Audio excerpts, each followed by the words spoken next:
হেই কি অবস্থা সবার। মোশাররফ করিমের আপকামিং দুইটা কাজের ট্রেলার নিয়ে কথা বলবো। একটা হলো বঙ্গ থেকে আসা একটা ওয়েব ফিল্ম মির্জা, বাকিটা হলো হইচই থেকে আসা আপনারা অলরেডি জানেন বোহেমিয়ান ঘোড়া। প্রথমে বঙ্গতে যে ওয়েব ফিল্মটা আসবে মির্জা, এটা নিয়ে যদি কথা বলি দেন এখানে মোশাররফ করিমকে আমরা একটা ডিটেকটিভের চরিত্র প্লে করতে দেখবো, প্রাইভেট ডিটেকটিভ। তো তিনি একটা কেস ইনভেস্টিগেট করবে, সেখানে তিনি বিভিন্ন সমস্যায় পড়বে, সমস্যা থেকে কিভাবে বের হয়ে আসবে, এই বিভিন্ন ব্যাপার নিয়ে মূলত সিনেমাটা কয়েকটা লেয়ার থাকবে। এখানে কিছু মডেল থাকে, বিভিন্ন সুন্দরী নায়িকা থাকে, তাদেরকে নিয়ে পুরো সিনেমাটা। বাট এখানে আমার একটা প্রশ্ন আছে, সেটা হলো এই ধরনের কাজ আমরা বাংলাদেশে আর কত দেখব? এখন জাস্ট বাংলাদেশে ওটিটি স্পেসে ওভার স্যাচুরেটেড হয়ে গেছে। ইটস নট লাইক যে আমি থ্রিলার কন্টেন্ট চাই না, আমি দেখতেই চাই না। আমি থ্রিলার কন্টেন্ট পার্সোনালি ভয়ঙ্কর রকম পছন্দ করি। বাট সমস্যা হলো একটা কন্টেন্ট থেকে অন্য কন্টেন্টের ভেরিয়েশন কতটুক, মানে ভিন্নতা কতটুক থাকে। তো সেখান থেকে যদি আপনি কল্পনা করেন যে এই যে চক্কর সিনেমাটা আসলো এবং এই যে কাজটা, মানে আপনি দেখবেন যে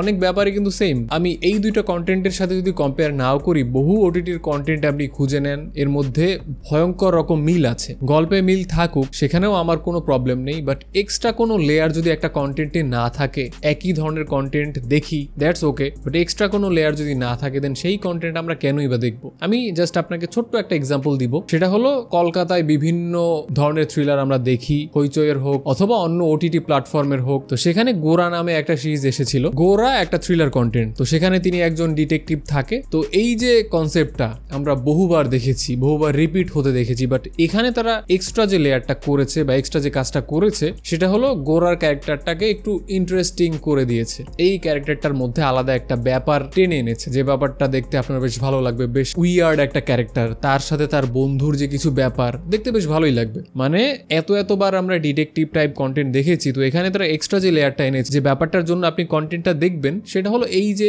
দুই বন্ধুর মধ্যে পাগলামি বা এই ক্যারেক্টারটার মধ্যে বিভিন্ন ইন্টারেস্টিং ব্যাপার তারা অ্যাড করেছে। তো এর জন্য কিন্তু এত ডিটেকটিভ কন্টেন্ট আপনি দেখেছেন, তবুও এই কন্টেন্টটা আপনি দেখতেছেন। তো আমার প্রশ্ন হলো, এখানে সেম কন্টেন্ট তারা রিপিট করুক, বাট এক্সট্রা কিছু অফার করুক দর্শকদের। বাট সেই ব্যাপারটা কিন্তু এখানে নেই। এখানে মোশাররফ করিম বলতেছে যে আমি 50 বছরের একজন ভার্জিন, বাট এই ক্যারেক্টারটার মধ্যে কিন্তু ফান নেই, কোনো কমেডি নেই, জাস্ট র্যান্ডম একটা ক্যারেক্টার হিসেবে সাজানো হয়েছে। মানে ক্যারেক্টারটা নিয়ে যে একটা রিসার্চ করতে হবে, ক্যারেক্টারটাকে যে অ্যানালাইজ করতে হবে অথবা এই ক্যারেক্টারটাকে ইন্টারেস্টিং করতে হবে, সেরকম কোনো ইন্টেনশন তাদের ছিলই না। এটার সাথে সব থেকে ভয়ানক যে ব্যাপারটা, সেটা হলো প্রতিনিয়ত ফ্রিতে যে কন্টেন্ট আমরা দেখি ইউটিউবে, সেই কন্টেন্ট থেকে এখানে কি অনেক ভালো কন্টেন্ট আপনাকে অফার করা হচ্ছে? একদমই হচ্ছে না। সো এখানে যদি আমাকে এক্সট্রা কিছু অফার করা নাই হয়, আমি কেন টাকা দিয়ে তাদের এই সিনেমাটা দেখবো? যদি এক্সট্রা কিছু আমাকে দেখানো হতো, ইন্টারেস্টিং কিছু দেখানো হতো বা আমাকে ইন্টারেস্টিং কিছু অফার করা হতো, দেন আমি বলতাম shut the fuck up and take my money. But সেই ব্যাপারটা তো হচ্ছে না। আচ্ছা, আমি কি বেশি সমালোচনা করে ফেলতেছি? ওকে, ফাইনাল কথা হলো এই ট্রেলারটা আমার কাছে একদমই ভালো লাগেনি এবং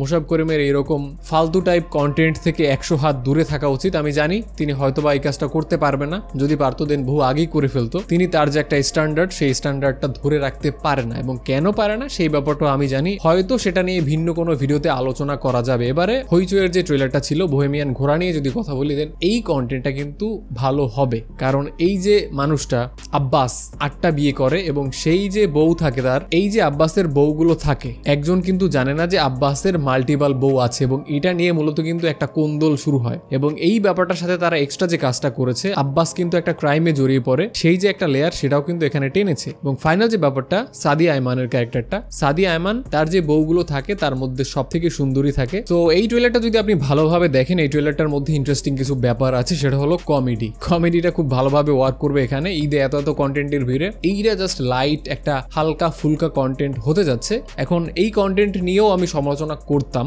যদি তারা শুধুমাত্র এই যে 8টা বউ পর্যন্ত সীমাবদ্ধ থাকতো। বাট ট্রেলারটা যতই সামনে আগাচ্ছে, গল্প কিন্তু তত বেশি ইন্টেন্স হচ্ছে, এবং এই ব্যাপারটার জন্য কিন্তু এই ট্রেলারটা আমার কাছে বেশ ভালো লেগেছে। এবং এই ক্যারেক্টারটার মধ্যে কিন্তু আলাদা রকম একটা ফান আছে। ক্যারেক্টারটা কিন্তু বেশ রসিক আছে আপনি বলতে পারেন। তার যে ডায়লগ, তার এটিচিউড, তার কথা বলার ধরন, এবং রুনা খানের সাথে তার যে একটা আইকনিক দৃশ্য থাকে, আপনি যদি এখানে স্পেসিফিক কিছু কাট খুব ভালোভাবে খেয়াল করেন, দেখতে পাবেন যে সাদিয়া আয়মানকে যখন কোলে নেয় তখন যে ডায়লগটা থাকে, সেটার সাথে এরপরে রুনা খানের ডায়লগটা যেভাবে সিঙ্ক করানো হয়েছে, খাও মানে এই ব্যাপারটা জাস্ট মিলেমিশে একাকার হয়ে গেছে। মানে দুইটা ক্লিপ এত সুন্দরভাবে সিঙ্ক হয়েছে, মানে ট্রেলার দেখি আপনার মনে হবে যে ওকে আমি কন্টেন্টটা দেখবো। মানে ঈদে এত এত কন্টেন্টের ভিড়, এটা জাস্ট খুবই লাইট হালকা ফুলকা একটা কন্টেন্ট হতে যাচ্ছে, একটা ওয়েব সিরিজ হতে যাচ্ছে। বাই দ্য ওয়ে, আয়নাবাজির যে ডিরেক্টর অমিতাভ রেজা চৌধুরী, তার নির্মিত সিরিজ হতে যাচ্ছে এটা। তো আমি জানি না যে এই যে স্টোরিটা তার পার্সোনাল লাইফ থেকে ইন্সপায়ার্ড হয়ে তিনি গল্পটা নির্মাণ করতেছে কিনা, বাট ট্রেলারটা আমার কাছে বেশ